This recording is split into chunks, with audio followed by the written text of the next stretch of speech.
Salam saudara yang dikasihi oleh Yahweh, kita bersyukur di minggu yang keempat ini masih diberikan kuat dan sehat. Saat ini kita mendengarkan firman Yahweh, namun kita berdoa terlebih dahulu.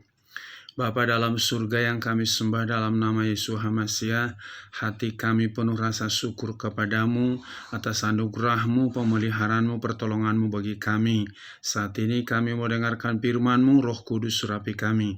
Kami sambut firman-Mu dalam nama Yesus HaMasiah kami berdoa, haleluya, amin. Pada kesempatan ini saya bawakan firman terambil dari Kejadian pasal 6 ayat 5 sampai dengan 10 yang berbunyi demikian. Dan Yahweh melihat bahwa kejahatan manusia demikian besar di bumi, dan setiap angan-angan pikiran hatinya semata-mata jahat sepanjang hari. Dan Yahweh menyesal bahwa Dia telah menjadikan manusia di bumi, dan hal itu memilukan hatinya. Dan Yahweh berfirman, Aku akan melenyapkan manusia yang telah kuciptakan itu dari muka bumi, dari manusia sampai hewan, sampai yang merayap, dan sampai burung-burung di langit, karena aku menyesal bahwa aku telah menjadikan mereka. Namun Nuh mendapat kasih karunia di mata Yahweh. Inilah silsilah Nuh. Nuh adalah seorang pria yang benar, ia tidak bercela di antara orang-orang sezamannya. Nuh hidup bergaul dengan Elohim. Nuh memperanak 3 orang anak laki-laki, Sem, Ham, dan Yafet. Saudaraku, cerita ini sudah kita tahu dari dulu, sudah sering kita dengar tentang Nuh. Tapi pada kesempatan ini saya ingatkan kembali kepada kita, kata Tuhan Yesus di Matius pasal 24 juga, sebagaimana manusia zaman Nuh melakukan kejahatan, begitu juga menjelang kedatangan Yesus HaMasiah akan kembali seperti kejahatan zaman Nuh. Oleh karena itu kita harus mempersiapkan diri agar jangan terikut dengan versi manusia zaman Nuh. Pada kesempatan ini saya berikan temanya, untungnya bergaul erat dengan Yahweh. Sekali lagi, untungnya bergaul erat dengan Yahweh. Di ayat yang ke-9 tadi dikatakan, Nuh adalah seorang pria yang benar, ia tidak bercela di antara orang-orang sezamannya. Nuh hidup bergaul dengan Elohim. Kita tahu pergaulan itu bisa hal yang positif, tapi bisa kepada hal yang negatif. Kalau di dalam 1 Korintus pasal 15 ayat yang ke-33, pergaulan yang buruk merusak kebiasaan yang baik. Untungnya Nuh di zamannya orang melakukan kejahatan yang sangat jahat. Dikatakan tadi, setiap angan-angan pikiran hatinya semata-mata jahat sepanjang hari. Jadi ini satu pelajaran bagi kita menjelang kedatangan Yesus HaMasiah juga, hal itu akan terulang. Jadi jangan salah bergaul, marilah kita bergaul erat dengan Yahweh seperti yang dilakukan oleh Nuh. Nah, bagaimana cara bergaul yang erat dengan Yahweh? Pertama-tama, selalu membangun hubungan yang baik dengan Yahweh sebelum aktivitas yang lain. Di dalam Matius 6 ayat 33, cari dahulu kerajaan Elohim dan kebenarannya, semua ditambahkan kepadamu. Yohanes 17 ayat 17, kuduskanlah mereka dalam firman-Mu, firman-Mu adalah kebenaran. Di dalam Daniel pasal yang ke-6 ayat 10, Daniel selalu berdoa 3 kali sehari sekalipun sudah dilarang untuk berdoa. Ini satu yang penting kita lakukan di akhir zaman ini, menjelang kedatangan Yesus HaMasiah, harus membangun hubungan dengan Yahweh dengan baik melalui doa yang tekun, membaca, merenungkan, dan melakukan firman Yahweh setiap hari. Supaya apa? Kita tahu rencana Yahweh yang baik dalam diri kita kalau kita membangun hubungan yang baik dengan Yahweh. Kalau kita berkomunikasi dengan Yahweh, maka Yahweh juga beritahukan apa yang harus kita kerjakan. Sebagaimana Nuh tadi, karena dia bergaul dengan Yahweh, maka Yahweh beritahukan kepada Nuh, dikatakan ayat 13. Lalu Elohim berfirman kepada Nuh, kesudahan semua manusia telah tiba di hadapanku karena bumi telah dipenuhi kekerasan dari pihak mereka, dan lihatlah aku menghancurkan mereka bersama bumi. Buatlah bagimu sebuah bahtera dari kayu gopir, engkau harus membuat kamar-kamar pada bahtera itu, dan engkau harus memakalnya dengan ter dari dalam dan luar. Dan beginilah engkau harus membuatnya: panjang bahtera itu 300 hasta, lebarnya 50 hasta, dan tingginya 30 hasta. Kita tahu kalau kita bergaul dengan Yahweh, tekun doa, ketika kita bersekutu dengan Yahweh, Yahweh beritahukan apa yang harus kita kerjakan, apa yang harus kita perbuat, apa yang tidak boleh kita buat. Jadi itu gunanya kita bergaul dengan Yahweh itu tadi. Yang kedua, sebelum melakukan segala sesuatu, bertanya dulu kepada Yahweh, boleh atau tidak. Ketika Daud menghadapi orang Filistin yang sedang menyerang Kehila, di dalam 1 Samuel pasal 23 ayat 1-5, Daud bertanya kepada Yahweh, boleh enggak aku pergi berperang? Itu sampai 2 kali dia tanya. Maka Yahweh katakan, pergilah, aku memberikan kemenangan kepadamu. Jadi namanya kita bergaul dengan Yahweh, selalu berkomunikasi dulu dengan Yahweh. Apa yang harus kita kerjakan, apa yang tidak perlu kita kerjakan. Di dalam 1 Samuel pasal 23 tadi ayat 1-5, Daud bertanya sampai 2 kali kepada Yahweh.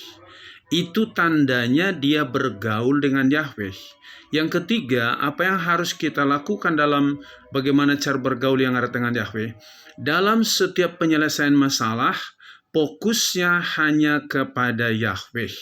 Kita ingat ketika Daud menghadapi Goliat dalam 1 Samuel pasal 17 ayat 45-51, bagaimana Goliat merendahkan Daud, tetapi Daud berkata, ada Yahweh yang menolongku, yang memberikan kemenangan kepadaku.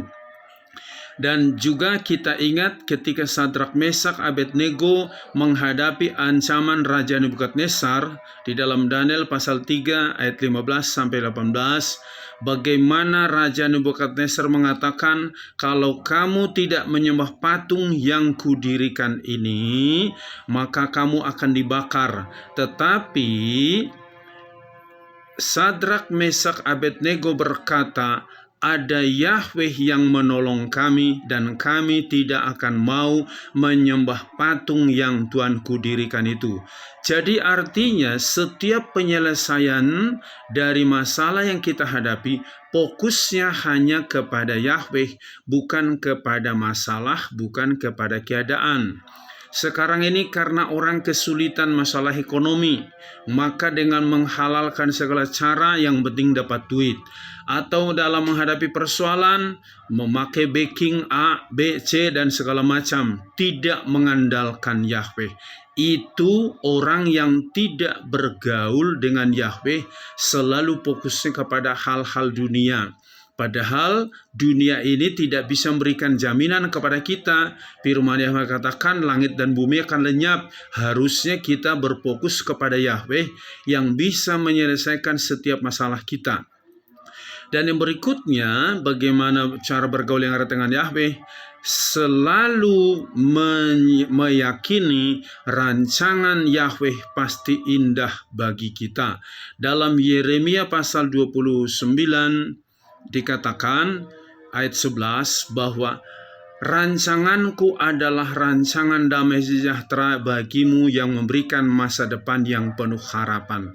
Tidak ada rancangan Yahweh yang salah bagi manusia. Sekalipun kadang-kadang kita diperhadapkan, seperti kita ingat bagaimana Abraham diminta mempersembahkan anaknya Ishak, tetapi Abraham dikasih kekuatan dan dia berkata, kalaupun aku mempersembahkan engkau, maka Yahweh bisa menggantikan, memberikan domba untuk dipersembahkan baginya. Jadi selalu meyakini rancangan Yahweh selalu baik bagi kita. Jadi jangan kata mudah-mudahan, mungkin-mungkin. Itu bukan rancangan Yahweh, itu pekerjaan iblis. Di akhir zaman ini berbagai cara iblis mengarahkan pikiran kita supaya nggak berkomunikasi dengan Yahweh, supaya kita tidak meyakini rancangan Yahweh yang baik, selalu khawatir, selalu takut, selalu cemas, karena yang kita lihat dunia, bukan yang kita lihat kemampuan kuasa Yahweh itu. Oleh karena itu, tetaplah engkau bergaul dengan Yahweh melalui doa, baca firman, selalu minta petunjuk Yahweh apa yang harus yang kau kerjakan, apa yang tidak perlu engkau kerjakan, dan yakin tidak ada rancangan yang Yahweh rencanakan yang jahat bagi anak-anaknya, tetapi selalu rancangan masa depan yang penuh harapan. Nah, apa untungnya kita bergaul dengan Yahweh? Yang pertama, kita pasti diberitahukan apa yang akan terjadi. Seperti tadi Yahweh beritahukan kepada Nuh, sebentar lagi aku akan membinasakan yaitu manusia, maka buat bagimu bahtera. Betapa untungnya kita kalau bergaul erat dengan Yahweh. Yahweh beritahukan apa yang akan terjadi. Ya, kita tahu bahwa hujan turun selama 40 hari 40 malam setelah Nuh bikin bahtera itu tadi. Jadi sehingga mereka selamat. Yang kedua, Yahweh pasti bebaskan kita dari api, dari singa. Kita ingat Sadrak, Mesak, dan Abednego di dalam Daniel pasal yang ketiga, ayat yang ke-27-28. Di dalam Daniel pasal 6, ayat yang ke-21-22. Sadrak, Mesak, Abednego sekalipun dimasukkan ke dalam perapian yang menyala-nyala, tidak terbakar satu helai rambut pun, karena Yahweh menjagai mereka, karena mereka bergaul erat dengan Yahweh. Daniel dimasukkan ke dalam gua singa, singanya tertidur. Di akhir zaman ini kita tahu keadaan dunia makin sulit, makin mengerikan, tapi ingatlah, Yahweh pasti bebaskan engkau dari api kesulitan, dari singa-singa pekerjaan iblis yang selalu mengaum-ngaum menakut-nakutin engkau. Dia pasti kasih kemenangan kepada engkau, asal bergaul terus dengan Yahweh. Yang berikutnya, kita pasti dapat mengalahkan musuh kita. Bahwa dalam Lukas pasal 10 ayat 17-20, Yeshua HaMasyiah sudah memberikan otoritas kepada kita menginjak ular dan kalajengking. Tapi yang paling utama, nama kita sudah terdaftar di surga. Jadi kita diberikan otoritas, kuasa menginjak ular dan kalajengking kalau kita bergaul erat dengan Yahweh. Yang terakhir, dijamin masuk surga dalam Matius pasal yang ke-24 ayat 42 dan 44. Berjaga-jaga dan berdoa, karena kamu tidak tahu kapan Tuhanmu datang. Kalau kita bergaul erat dengan Yahweh, pasti kita diberitahukan bahwa tanda-tanda kedatangannya sudah semakin dekat, sehingga kita selalu bersiap-siap dan berjaga-jaga. Melalui firman ini, seperti apa pergaulanmu dengan Yahweh sekarang ini? Jangan engkau bangga tiap hari buka handphone, buka Facebook, buka YouTube, dengar cerita ini dan itu. Apakah itu ada manfaatnya? Kalau enggak ada, enggak usah. Lebih baik bagi waktumu, bangun pagi, doa, baca firman, engkau bersekutu, renungkan firman itu. Apapun kesulitanmu, engkau berkata, jika engkau bisa memberikan jalan keluar bagi Nuh ketika ada air bah, maka dia juga memberikan jalan keluar bagimu dalam menghadapi segala kesulitan. Ketika Daud menang menghadapi Goliat, maka engkau juga menang menghadapi segala tipu muslihat daripada si iblis itu. Biar melalui firman ini, iman kita semakin dikuatkan. Teruslah bergaul erat dengan Yahweh, engkau pasti menang dan dijamin masuk surga. Amin. Sampai di sini firman Yahweh, kita berdoa. Bapa dalam surga, terima kasih buat firman-Mu ini, kami mengucap syukur. Kami bersyukur atas anugerah-Mu. Engkau telah memilih kami menjadi anak-Mu, menjadi milik-Mu. Maka kami harus terus membangun hubungan seorang anak dengan Bapa. Karena Engkau adalah Bapa kami, maka kami bergaul erat seperti Nuh tadi. Maka Engkau akan berikan kemenangan kepada kami. Sebagaimana Daud mengandalkan Engkau, selalu berfokus kepada Engkau, juga Sadrak, Mesak, Abednego, juga Daniel. Maka kami juga dalam menghadapi segala kesulitan apapun di akhir zaman ini, fokus kami hanya kepada Yahweh Elohim Yeshua HaMashiach yang sanggup memberikan kemenangan kepada kami. Biarlah firman-Mu ini tertanam dalam hati kami, berakar, bertumbuh, dan berbuah. Berkati bapak-bapak, ibu-ibu, pemuda, remaja, juga anak-anak. Berkati bangsa dan negara kami, berkati pemerintah kami. Di dalam nama Yeshua HaMashiach kami berdoa, haleluya, amin. Shalom, Yahweh berkati.